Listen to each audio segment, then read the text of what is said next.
অনেক বেশি প্রভাবশালী জামাতে ইসলামী, কিন্তু দলটির একাত্তরের ভূমিকা নিয়ে আগে যেমন আওয়ামী লীগ সমালোচনা করতো, এখন সেটা অনেকে সেই জামাতের সমালোচনা করছেন বিএনপি নেতারা। জামায়াতের একাত্তরের ভূমিকা নিয়ে আপনি কি বলবেন, একটু যদি সংক্ষেপে বলেন যে জামায়াতের একাত্তরের ভূমিকা, পরে এখন বিএনপির অবস্থান এগেইনস্ট জামাতকে তারা মুনাফিক বলতেছে, মুনাফিক শব্দটা দিয়ে মনে পড়লো, এটাকে আপনি কি হয়?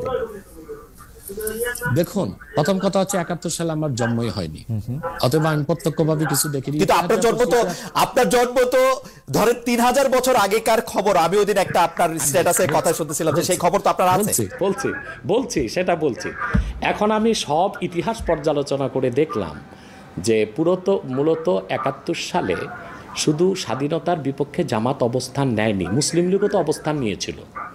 আচ্ছা, এখন বিএনপির জন্ম কিভাবে এটা বলেন। শহীদ প্রেসিডেন্ট জিয়াউর রহমান সাহেব একজন ব্যক্তি ছিলেন, এত জনপ্রিয় দলটা গঠন কিভাবে করলেন তিনি বহুদলীয় গণতন্ত্র প্রতিষ্ঠা করলেন। ওই প্ল্যাটফর্মে কারা জায়গা নিয়েছে? মুসলিম লীগের সব লোকগুলো এসে জায়গা নিয়েছে, যারা শেখ মুজিবের বিরুদ্ধে ছিল, আওয়ামী বাকশালের বিরুদ্ধে ছিল। এবং এখন বিএনপিতে যে লোকগুলোকে আপনারা দেখতেছেন, এরা অধিকাংশই কিন্তু ডানপন্থী, রাইটিস্ট এবং ইসলামিস্ট অনেক লোক আছে।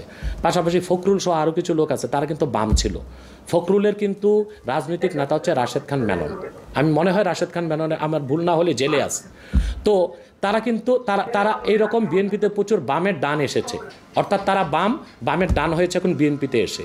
তো প্রচুর পরিমাণ মুসলিম লীগের লোক তো বিএনপিতে আছে, তারাও তো স্বাধীনতা যুদ্ধের বিরোধিতা করেছিল মুসলিম লীগ থাকা অবস্থায়। তো শুধুমাত্র স্বাধীনতা যুদ্ধের বিরোধিতার জন্য জামাতকেই ধোলাই করবেন, তাদেরকে কি ধোলাই করা উচিত না? এখন প্রশ্ন হচ্ছে কেন 71 সালে জামাত, আমি এক কথায় উত্তর দিব যে 71 সালে বাংলাদেশের স্বাধীনতার বিপক্ষে অবস্থান নেওয়াটা জামাতের রাজনৈতিক ভুল সিদ্ধান্ত ছিল। যেহেতু এটা স্পষ্ট ছিল যে বাংলাদেশ থেকে প্রায় 1900 কিলোমিটার দূরে পাকিস্তান, তো মাঝখানে সাগর এবং ভারত, সেখানে দুই জায়গায় দুইটা দেশ থাকতে পারে না। আমি বরং মনে করতাম তখন জামাতের এটাই সিদ্ধান্ত নেওয়া উচিত ছিল যে স্বাধীনতার পক্ষ নিয়ে নেওয়া, কিন্তু তারা নেয় নাই কেন? সেটার একটা জবাব তারা এটা দিয়ে থাকে যে তারা বুঝতে পেরেছিল বাংলাদেশ স্বাধীন হলে ভারত এখানে করবে, আধিপত্য বিস্তার করবে। এবং সেটা আমরা পরে দেখেছি, ভারত কিন্তু আধিপত্য বিস্তার করেছে।